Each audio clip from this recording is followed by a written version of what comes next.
नमस्कार, आप देख रहे हैं बीपी गंगा। मैं हूं स्नेहलता और उत्तराखंड प्राइम की शुरुआत करते हैं ऋषिकेश से आई खबर के साथ, जहां पुलकित आर्य की फैक्ट्री में आग की खबर है। अंकिता हत्याकांड का आरोपी है पुलकित आर्य। फैक्ट्री में आग कैसे लगी ये किसी को नहीं पता। संदिग्ध परिस्थितियों में आग की खबर मिल रही है। ऋषिकेश से ये तस्वीरें आई हैं। पुलकित आर्य की ये फैक्ट्री है जिसमें आग की तस्वीरें आपके टीवी स्क्रीन पर दिखाई दे रही हैं। काला धुआं, आग की लपटें साफ तौर पर देखी जा सकती हैं। बताया जा रहा आंवला कैंडी बनाने की ये फैक्ट्री है जिसमें ये आग लगी है। हमारे सहयोगी प्रमोद नौटियाल ज्यादा जानकारी के साथ फोन लाइन पर मौजूद है। प्रमोद, कैसे ये आग लगी? अभी कुछ जानकारी आ रही है और बहरहाल आग को बुझा लिया गया है। जी देखिए, अभी जो पता लगा है कि अभी आग को काफी हद तक बुझा लिया गया है, लेकिन आग कैसे लगी इन कारणों का अभी वहाँ पर पुलिस जांच कर रही है कि आसपास के लोगों से पूछताछ की जा रही है। क्योंकि जैसे पुलिस को खबर मिली कि फैक्ट्री में आग लगी है और ये फैक्ट्री पुलकित आर्य की है जो अंकिता हत्याकांड में मुख्य आरोपी है, तो अब वहाँ पे फायर की गाड़ियां पहुंची है और आग पर काफी हद तक काबू पा लिया गया है। और पुलिस आसपास के क्षेत्रों में पूछताछ कर ये अनुमान लगा ली कि मतलब आग लगी कैसे है, उस कारणों की भी जांच हो रही है। लेकिन फैक्ट्री का मतलब काफी जो वहाँ अंदर माल रखा होता आंवला कैंडी का, वो जलकर खाक हो गया है। और सुबह से आग करीब ये 4 घंटे बाद आग पर काबू पाया गया है। बिल्कुल, तस्वीरों से अंदाजा भी लगाया जा सकता है प्रमोद की काफी भयंकर आग भी थी और चीजें जलकर खाक है। आसपास के लोगों का क्या कहना है इस फैक्ट्री के बारे में? कब से चल रही थी, कैसा आना जाना था लोगों का? कुछ पता है लोगों को इस फैक्ट्री के बारे में?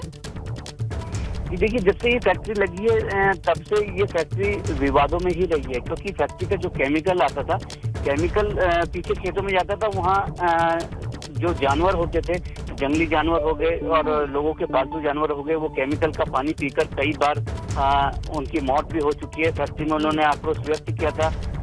वहाँ जो पटवारी, क्योंकि वो राजस्व क्षेत्र है, तो पटवारी को कई बार शिकायत की गई, लेकिन पटवारी द्वारा कोई ठोस कार्रवाई नहीं की जा सकती थी की गई। और क्योंकि ये राजनीतिक पहुंच वाले बिल्कुल, तो यहाँ भी रसूख का इस्तेमाल जैसा कि लोग बता रहे हैं उसका करके ये फैक्ट्री संचालित की जाती रही और केमिकल के पानी से लोगों के मवेशियों को दिक्कत होती रही। बहरहाल देखते हैं आग कैसे लगी, इस पर क्या चीज निकल करके सामने आती है। प्रमोद, शुक्रिया जानकारी के लिए। तो ऋषिकेश में ये फैक्ट्री की आग जो आप देख रहे हैं, ये पुलकित आर्य की फैक्ट्री है।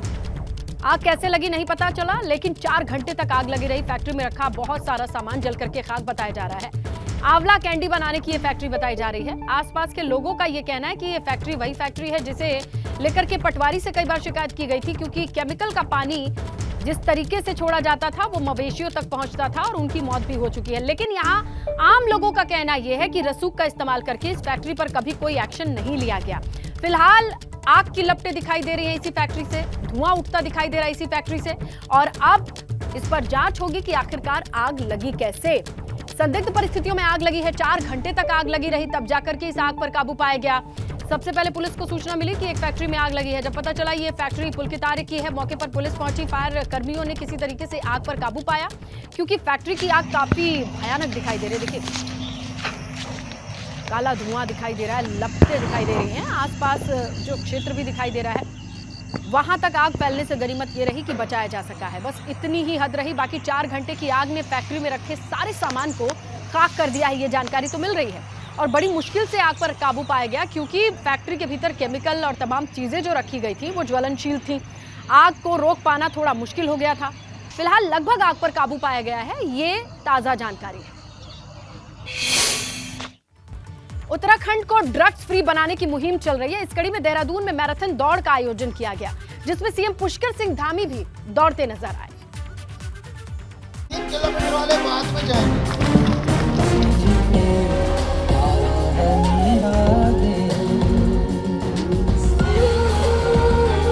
देवभूमि को 2025 तक ड्रग्स फ्री स्टेट बनाने के लक्ष्य के साथ सरकार ने इस अभियान को धार दे दी है। इसी को लेकर देहरादून में मैराथन दौड़ के जरिए रन फॉर यूनिटी और नशा मुक्ति का संदेश दिया गया। सीएम पुष्कर सिंह धामी ने मैराथन को हरी झंडी दिखाकर फ्लैग ऑफ किया।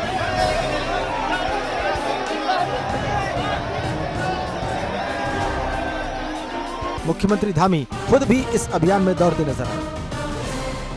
ये रन फॉर यूनिटी और run for against the drugs, आज ये दौड़ पुलिस विभाग और हंस फाउंडेशन के संयुक्त तत्वाधान में यहाँ पर आयोजित हो रही है। इतनी बड़ी संख्या में युवा हमारे उत्तराखंड के अंदर जो हम लोगों ने ड्रग्स फ्री उत्तराखंड का जो अभियान लिया है 2025 तक ड्रग्स फ्री का जो हमारा एक संकल्प है, वह भी आज युवाओं की इस मैराथन के कारण से अधिक जागरूकता फैलाने का काम करेगा और हम अपने लक्ष्य में सफल होंगे। मैराथन दौड़ में प्रदेश भर से 15,000 युवा देहरादून पहुंचे थे, तो वहीं 114 विदेशी खिलाड़ी भी मैराथन का हिस्सा बने। इस मैराथन का आयोजन किया है जो देश की एकता के लिए दौड़ रहे हैं, रन फॉर यूनिटी, और नशे के खिलाफ दौड़ रहे हैं, रन अगेंस्ट ड्रग्स। इसमें माननीय मुख्यमंत्री जी का जो 2025 तक ड्रग्स फ्री देवभूमि का सपना है, उसको भी साकार करने के लिए हमने दौड़ा।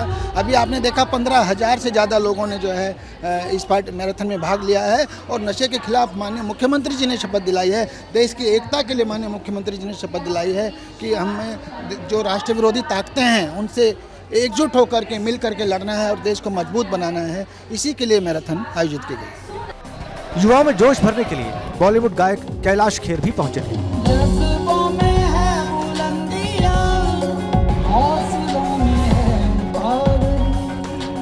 कैलाश खेर ने भी युवाओं से नशे से दूर रहने की अपील की। हमारे पुष्कर सिंह धामी जी और इन लोगों ने ये शपथ ली है कि मेरे उत्तराखंड को, मेरी देवभूमि को नशा मुक्त और एकता के सूत्र में ऐसा बांध दीजिए जैसा नाम है देवभूमि।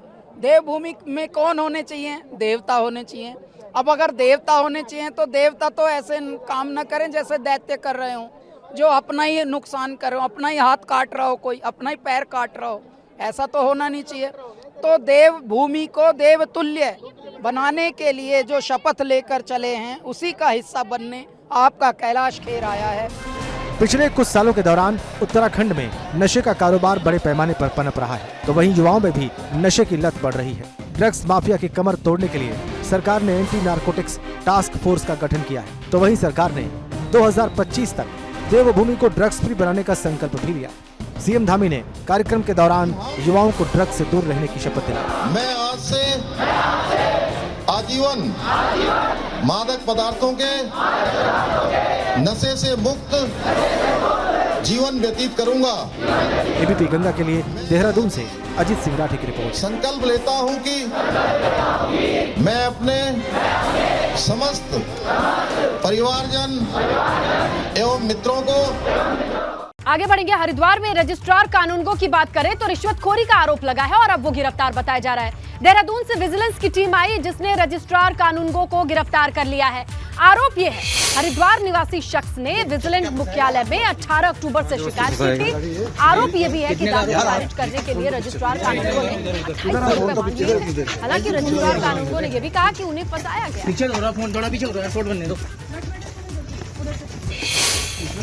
अजय जी, आपके ऊपर जो आरोप लगे हैं, क्या आप मानते हो आरोप सही है? वो सब गलत है जी, गलत है सब गलत है। चलो, अच्छा तो क्या फंसाया जा रहा है आपको? हाँ, जबरदस्ती फंसाएगा। देहरादून से बड़ी खबर मिल रही है। विधानसभा सत्र को लेकर कल बैठक की खबर है। विधानसभा अध्यक्ष ऋतु खंडूड़ी ने सर्वदलीय बैठक बुलाई है। दोपहर 3 बजे विधानसभा में सर्वदलीय बैठक की खबर मिल रही है। कल होने वाली बैठक में सत्र की तारीख पर मुहर लग सकती है। 9 नवंबर के बाद आयोजित हो सकता है विधानसभा सत्र। बड़ी खबर, सर्वदलीय बैठक में कल ये निर्धारित हो सकता है। 9 नवंबर के बाद खबर मिल रही है कि विधानसभा सत्र संभव है। छठ महापर्व की रौनक देहरादून में भी देखी जा सकती है। देहरादून में जगह जगह छठ पूजा के लिए घाटों को सजाया गया है। देहरादून में बिहार, छत्तीसगढ़ और पूर्वी उत्तर प्रदेश के कई लोग बड़ी संख्या में रहते हैं और यही वजह है कि यहाँ पर भी छठ महापर्व को बड़ी धूमधाम से मनाया जाने लगा है। क्या बोल रहे हैं आप? तो उत्तराखंड प्रकृति से संपन्न प्रदेश है। ऐसे में देखिए देहरादून की भी जो छटाएं हैं वो और खूबसूरत हो गई हैं, क्योंकि जो घाट है ये रिस्पना घाट पे पानी छोड़ा जाएगा ताकि यहाँ पर जो छठ व्रत करने वाले लोग हैं सपरिवार मौजूद रहें, पूजा कर सकें। सूर्य उपासना के महापर्व छठ की रौनक हर जगह देखने को मिल रही है। देहरादून में भी घाटों को सजा दिया गया है। इस वक्त मैं रिस्पना नदी के पास हूं, जब पर आप देखेंगे कि रिस्पना नदी के पास बनाया गया ये घाट जो है आप धीरे धीरे सजाया जा रहा है, क्योंकि शाम के वक्त में सूर्य को अर्घ्य दिया जाना है और ऐसे में उससे पहले जो पूरी तैयारियां हैं वो यहाँ पर की गई है। रिस्पना नदी का जो पानी है वो इस घाट पर लगाया गया है। इसके बाद ये घाट पूरी तरीके से पानी से भर जाएगा, जहाँ पर जो व्रतियाँ हैं वो अपने व्रत का पूजन करेंगी। आज शाम को सूर्य को अर्घ्य, डूबते सूरज को अर्घ्य दिया जाना है। इसके साथ ही जो कल की जो सुबह होगी तो उगते सूरज को अर्घ्य देने के साथ ही जो व्रतियाँ हैं उनका व्रत खत्म होगा। अभी निर्जला जो व्रत है वो लगातार जारी है और ऐसे में अगर बात की जाए तो देहरादून में भी कुल 35 ऐसे घाट हैं जो शहर के भीतर हैं और ऐसे में तमाम शहर के ऐसे घाटों को सजाया गया है। देहरादून में जो बिहार है, झारखंड है, जो पूर्वी उत्तर प्रदेश है, वहाँ के तमाम जो लोग हैं वो बड़ी संख्या में यहाँ पर रहते हैं, निवास करते हैं और यही वजह है कि जो छठ की धूम है वो देवभूमि उत्तराखंड में भी देखने को यहाँ पर मिलती है। तो यहाँ पर अभी जो पूरी तरीके की जो रौनक है उसको खूब सजाया जा रहा है। मेरे इस तरफ अगर आप देखेंगे तो यहाँ से जो केले के जो पेड़ हैं वो यहाँ पर लगाए गए हैं जो कि बहुत पूजा के लिए बहुत शुभ माना जाता है और इसके साथ ही साथ जो लाइटनिंग है वो पूरी की गई है जो कि शाम के वक्त बहुत मनमोहक दृश्य रहता है और इसके सामने अगर आप देखेंगे तो चाहे जो यहाँ पर मोहल्ले के जो बच्चे हैं वो भी बड़ी रौनक में हैं और खूब यहाँ पर साज सजावट का काम जो है वो उनका यहाँ पर जारी है। तो ऐसे में जो दोपहर के बाद है वो यहाँ पर भीड़ बढ़ेगी और उसके बाद पूरी पूजा अर्चना यहाँ पर की जाएगी और सूर्य उपासना के इस महापर्व की जो रौनक है वो पूरे देश के साथ साथ देहरादून उत्तराखंड में भी देखने को मिल रही है। अपने सभी क्रिस्टोफर लॉरेंस के साथ रवि कैंथ्रा, एबीपी गंगा, देहरादून। आज हिमाचल के दौरे पर रहेंगे सीएम पुष्कर सिंह धामी। हिमाचल प्रदेश में चुनाव प्रचार के लिए रवाना हो चुके हैं सीएम पुष्कर सिंह धामी, ये बड़ी खबर मिल रही है। भाजपा प्रत्याशियों के लिए चुनाव प्रचार करेंगे मुख्यमंत्री, कई जनसभाओं को भी संबोधित करेंगे। बड़ी खबर मिल रही है, हिमाचल प्रदेश में चुनाव के मद्देनजर रवाना हो चुके हैं सीएम पुष्कर सिंह धामी। कई जनसभाओं में उन्हें पहुंचना है। बीजेपी प्रत्याशियों के लिए चुनाव प्रचार करेंगे। आगे बढ़ेंगे, हल्द्वानी में एचएमटी की जमीन पर उत्तराखंड को ट्रांसफर करने पर पूर्व सीएम हरीश रावत ने सवाल उठाए हैं। हरीश रावत का ये कहना है कि ये जमीन तो पहले से ही उत्तराखंड की थी, इसीलिए केंद्र सरकार ने कोई एहसान नहीं किया है। इसके साथ ही फैक्ट्री बंद होने के मसले पर हरीश रावत ने केंद्र सरकार पर निशाना साधा है। तो राज्य सरकारी की जमीन थी, ये भी आईडीपीएल की जमीन भी राज्य ने दी थी केंद्र सरकार को। उस समय उत्तर प्रदेश सरकार की भूमि थी, तब हम उत्तर प्रदेश का हिस्सा थे और इसलिए ये कहना कि ये कोई केंद्र ने दी है, ये उनका अपना प्रचार का तरीका हो सकता है, लेकिन ये है राज्य की भूमि जो है। हाँ, अब इसका उपयोग कैसे हो केंद्र को चाहिए, क्योंकि केंद्र का ही पाप है, उन्होंने ही एचएमटी बंद की है। वहीं यूके SSSC पेपर लीक मामले में अभी तक 18 आरोपियों को जमानत मिल चुकी है। ऐसे में कांग्रेस इसे लेकर बीजेपी सरकार पर हमलावर है। कांग्रेस का आरोप ये है कि सरकार ने इस मामले में कोर्ट में सही तरीके से पैरवी ही नहीं की, तो वहीं बीजेपी का कहना है कि बेल देना कोर्ट का काम है।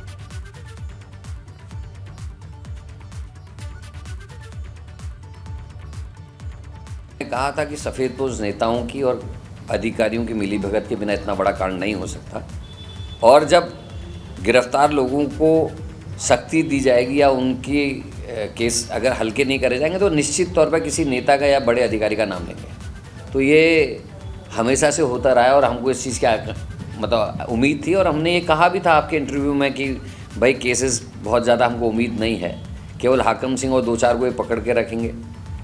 RBS रावत की गिरफ्तारी हुई, वर्तमान अध्यक्ष की गिरफ्तारी क्यों नहीं हुई? वर्तमान अध्यक्ष ने ये कहा था कि सफ़ेदपोश नेताओं का दबाव था कि जांच ना बैठे। उन्होंने कहा था मैंने 3 या 4 बार इन्फॉर्म किया लेकिन कार्रवाई नहीं हुई। तो किन अधिकारियों को उनने इन्फॉर्म किया? कौन सफ़ेदपोश नेता थे जिन्होंने इसकी जांच बैठने से रोकने की कोशिश की? कांग्रेस जानती होगी उन्होंने अगर ऐसा किया है तो, या उनकी सरकार में ऐसा हुआ है। हमने एक बहुत निष्पक्ष, बहुत पारदर्शिता सरकार से हमारी सरकार ने पारदर्शिता तरीके से उस पर SIT का गठन किया। SIT ने जो अपराधी थे, जो संलिप्त थे, जिनका उसमें कुछ लेना देना था, उनको गिरफ्तार किया, उनके खिलाफ कठोर कार्रवाई करी, उनको जेल में डालने का काम किया। अब न्यायालय में हमारी सरकार ने जो पैरवी करनी थी, जो हमारे अधिकारियों ने पैरवी करनी थी, उसको प्रमुखता से करिए। सारे प्रमाणों के आधार पर वहाँ पर पैरवी करने का काम किया गया। तो वही देहरादून से खबर है, आरोपियों की बेल पर डीजीपी का बयान सामने आया है। मामले को लेकर हाईकोर्ट जाएगी STF। आरोपियों को आसानी से मिली जमानत, ये बात सामने आई है। अब तक 18 आरोपियों को जमानत मिल चुकी है। यूके SSSC पेपर लीक मामले में ये बड़ी अपडेट है। उत्तर प्रदेश की तरह से अब उत्तराखंड में भी गुलामी के प्रतीक चिन्ह के नाम बदलने की कवायद शुरू हो रही है। ऐसे तमाम स्थल जिनके नाम अंग्रेजी या मुगल काल के समय के हैं, उनकी या फिर झलक भी आती है, उनके नाम बदले जा सकते हैं। मगर कांग्रेस कह रही है सरकार को पहले विकास पर ध्यान देना चाहिए। अंग्रेज़ों ने और मुग़लों ने अपने देश के लोगों के साथ अत्याचार किया है, अनाचार दुराचार किया है, प्रताड़ित किया है, यातनाएं दी हैं। वो एक गुलामी के प्रतीक हैं और जब देशवासी उसको देखता है तो उनके दिल में इस बात का एहसास होता है कि देखिए, देश स्वतंत्रता होने के बाद भी इन अंग्रेज़ों के नाम से आज देश के शहर हैं, देश की महत्वपूर्ण संस्थाएं रखी हुई हैं। इसलिए इसको हटाने का निर्णय लिया गया है। हमारे मुख्यमंत्री पुष्कर सिंह धामी जी ने ये निर्णय लिया है, स्वागत योग्य निर्णय है। सरकार ने कुछ भला करना है तो वहाँ अस्पताल अच्छे खोले जाएं, इन जगहों में वहाँ सुविधाएं दी जाए, स्कूलों में टीचर दिए जाएं, रोडें अच्छी की जाएं, लोगों को रोज़गार के अवसर जिससे मिले ऐसे इंस्टीट्यूट्स खोले जाएं, तब तो कोई फ़ायदा है। नाम परिवर्तन करने से क्या फ़ायदा हुआ? इन्होंने नीति आयोग बना दिया। योजना आयोग में क्या कमी थी साहब? नीति आयोग बनाया, खाली नाम बदलने से कोई परिवर्तन नहीं होने वाला। लोगों को, जनमानस को सुविधाएं जिससे मिले, भारत की उन्नति हो, मेरे राज्य की उन्नति हो, उस ओर को सरकार का ध्यान होना चाहिए। केदारनाथ मंदिर के गर्भगृह में बद्री केदार समिति के अध्यक्ष का फोटो वायरल होने का मामला गर्माता जा रहा है। तीर्थ पुरोहितों की नाराजगी के बाद अध्यक्ष अजेंद्र अजय की सफाई सामने आई है। अजेंद्र अजय का कहना है कि उनके खिलाफ साजिश की जा रही है। उधर भाजपा भी अजेंद्र अजय के समर्थन में उतरी नजर आ रही है। तो वहाँ पर कई तरीके के जिन लोगों के स्वार्थ जुड़े हुए थे, कुछ लोगों के विज्ञापनों के माध्यम से स्वार्थ जुड़े हुए थे, कुछ लोगों के अन्य कारणों से स्वार्थ जुड़े हुए थे। तो उन सारे चीज़ों को जब हमने थोड़ा उन पर लगाम लगाने की कोशिश की तो उनमें रिएक्शन होना स्वाभाविक था और वो प्रतिक्रिया स्वरूप इस तरीके की लगातार कुछ न किसी बहाने मुझे टारगेट करने का प्रयास कर रहे हैं। और मेरी जानकारी में आया है कि मुझे अध्यक्ष पद से हटाने के लिए भी सुपारी दी गई है, पैसा खर्च किया जा रहा है बड़े उस पर। वहाँ काम हो रहा था और जिस तरीके से वहाँ स्वर्ण की पट्टिकाएं लगाई गई हैं, चादरें लगाई गई हैं, वहाँ काम करने वाले लोग उसका फ़ोटो भी खींचते हैं, उसको देखते भी हैं किस गुणवत्ता से वो काम हुआ है और उसको अपने कंपनी को दिखाने का भी वो काम करेंगे। तो ऐसा कोई भाव नहीं था कि गर्भगृह की फ़ोटो खिंचाई जाए, उसको प्रदर्शित किया जाए। एक स्वाभाविक प्रक्रिया के तहत हुआ है। आपको बताएं, मुख्यमंत्री पुष्कर सिंह धामी ने डाक पत्थर बैराज का निरीक्षण किया। दरअसल हिमाचल दौरे पर जाते हुए मुख्यमंत्री पुष्कर सिंह धामी डाक पत्थर बैराज पर कुछ देर के लिए रुके, बैराज का निरीक्षण किया, वहां की व्यवस्थाओं का जायजा लिया।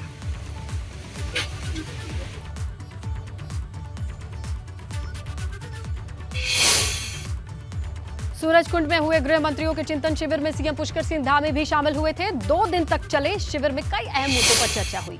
चिंतन शिविर को लेकर के सीएम धामी ने कहा कि इस दौरान स्मार्ट पुलिसिंग, राजस्व समेत दूसरे कई अहम मुद्दों पर बातें रखी गई।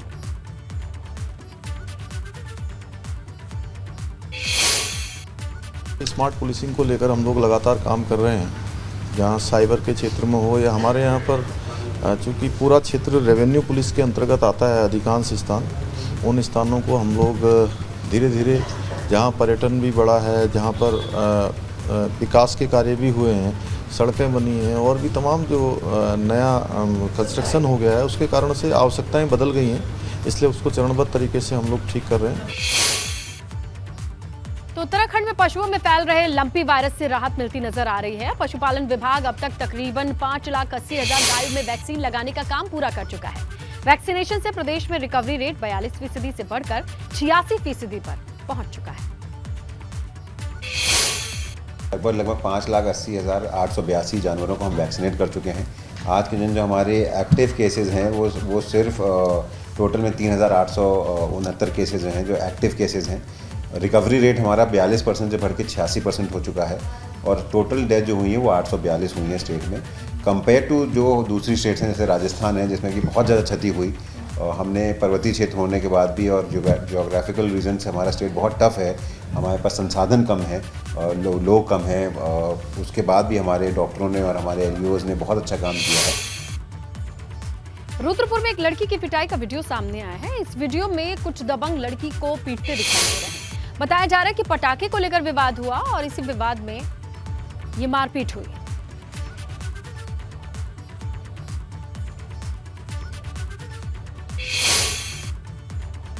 देखिए, 10 साल बीत जाने के बाद भी टिहरी बांध की झील से प्रभावित गांवों का विस्थापन नहीं हो पाया है। ऐसे में ग्रामीणों ने आंदोलन करने की चेतावनी दी है। ग्रामीण काफी समय से विस्थापन की मांग कर रहे हैं, लेकिन ग्रामीणों को सिर्फ आश्वासन ही मिलता आ रहा है। 10 वर्ष से ज़्यादा हो गया है, लेकिन अभी तक इन्होंने हमारा कोई पात्रता का निर्धारण ना हुई हम लोगों का। अभी बोलेंगे हमने पात्रता का निर्धारण कर दिया है, प्रस्ताव TATC को भेज रखा है, लेकिन अभी तक प्रस्ताव आया नहीं है। अब 1 तारीख से हम जनता के साथ ग्राम पंचायत भटगंडा के लोग, पिपोला खास के लोग और उठड़ के लोग यहाँ पे निदेशालय में बैठेंगे धरने। हरिद्वार में कई सरकारी विभागों पर बिजली विभाग का 1.25 करोड़ रुपए बकाया बताया जा रहा है। नोटिस देने के बावजूद भी ये विभाग बिजली का बिल जमा करने को तैयार ही नहीं है। ऐसे 8 सरकारी विभाग हैं जिन पर बिजली का मोटा बिल बकाया है।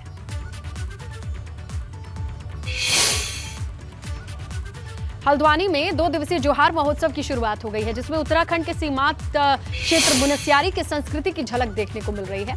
पारंपरिक परिधानों में सजी महिलाओं ने, पुरुषों ने आकर्षक झांकी के जरिए सीमांत क्षेत्र मुनस्यारी की जोहारी शौकात संस्कृति को दिखाया। इस दौरान रंगारंग कार्यक्रम हुए, सांस्कृतिक कार्यक्रम भी देखने को मिले। और महोत्सव मनाने का मुख्य उद्देश्य हमें अपनी संस्कृति को अक्षुण्ण रखना, अपनी सांस्कृतिक विरासत को आगे बढ़ाना तथा हमारे जो जोहार, मुनस्यारी और चौदास घाटी के जो उत्पाद है उसके स्टॉल लगाकर उसका प्रदर्शन और उसका बिक्री करना है। बाबा केदार की उत्सव डोली शीतकालीन गद्दी स्थल ओंकारेश्वर मंदिर पहुंच चुकी है। अगले 6 महीने तक बाबा की पूजा यहीं होगी।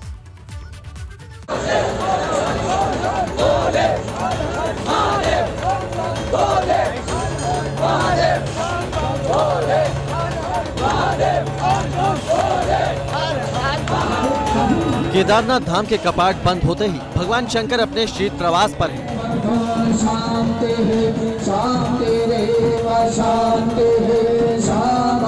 बाबा केदार शीतकालीन गद्दी स्थल ओंकारेश्वर मंदिर में विराजमान हो गए हैं।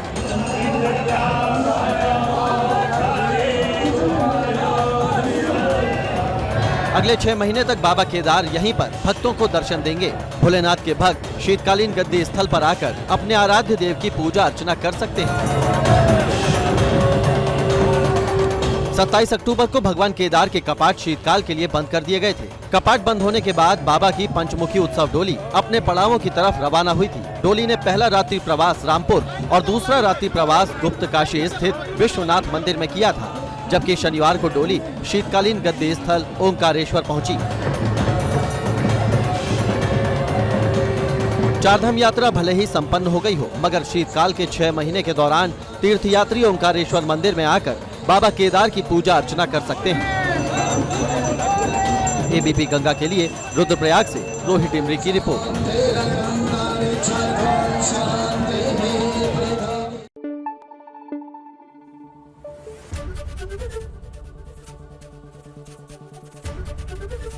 ABP गंगा, खबर आपकी, जुबान आपकी।